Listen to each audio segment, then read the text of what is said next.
Good morning. Happy Friday. So, I've mentioned this before and I'm going to mention it again. My job, takes me to a lot of ICUs and takes me to a lot of situations where people are having difficult conversations.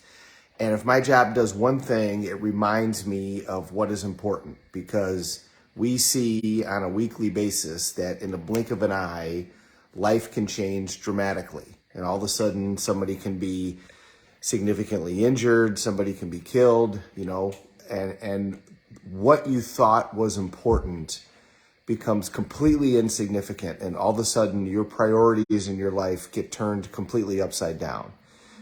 And, it's easy to forget what's important in life. It's easy to go through and get wrapped up in all kinds of stuff. But at the end of the day, when you're on your deathbed or when you're in that rocking chair and you're 120 years old, there's not going to be many things that you look back that you feel are really significant. If you think about it, most of the stuff that you worry about on a day-to-day basis isn't going to be what's important.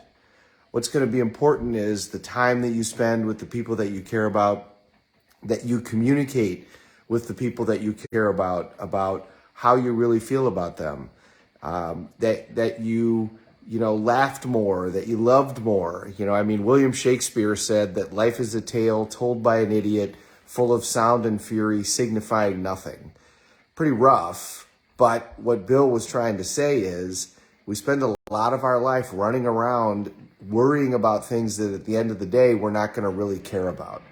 It's the Ebenezer Scrooge conversation that he has with the first ghost, where the ghost says, look, you're spending all your time focusing on making money and doing this, and you're missing out on everything that's really important.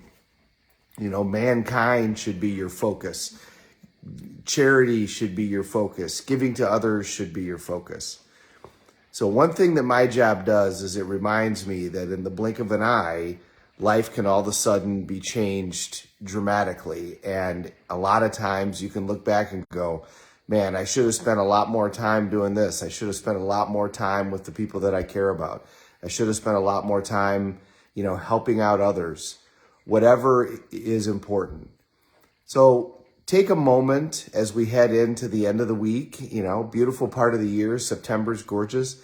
Take a moment to think about the big picture. Take a moment to think about what is it that you're really going to care about, and project yourself ahead 10, 20, 30, 60 years, whatever it is, that you're at that tail end of life where you're now having difficult times moving around, that type of thing.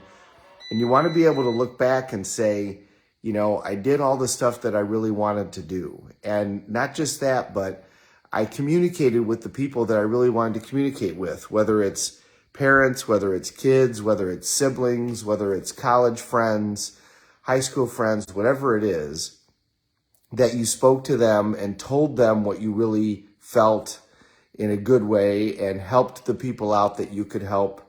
Whatever it is that you really wanted to do. What's the legacy that you want to leave? If all of a sudden you knew that you had 5 years left and you were going to be done, what's the legacy that you want to leave? What memory do you want to leave people with the fact that you were walking around on this planet for a period of time amongst several billion others? So kind of a heavier message for Friday, and so I apologize about that, but I just see this so often where all of a sudden, in the blink of an eye, things are just really, really different. And I see also how we spend a lot of time just so stressed over, oh my God, is the electric bill going to get paid? Or, oh my God, gasoline prices are so high. And okay, those things matter. But at the end of the day, they don't significantly matter. When you're on your deathbed, that's not what you're going to be thinking about. You're going to be thinking about moments. You're going to be remembering specific times, and we can hang out and hope that those moments show up, or we can create them. And you create them by doing something intentional, setting aside time to do something important with the people that you care about. Build a memory. There's a great guy that from my hometown named Bill Drabelbus, and he's a He was a dentist, but he's also a philosopher. And he would always say to his friends, let's go build a memory. And whenever they would go and do some sort of event, he started out with that intention. Today, we're going to build a memory. And they did. He set that intention, and he and his friends built lots of memories. As they're on their deathbeds, they're going to look back and say, I remember all of these times that we laughed and we did stuff and we did things. He was the one that would set out that intention. So set out an intention to build a memory with the people that you care about. Do something important. It doesn't have to cost a lot of money. It doesn't have to take a lot of time. It just takes a little bit of effort and a little bit of creativity.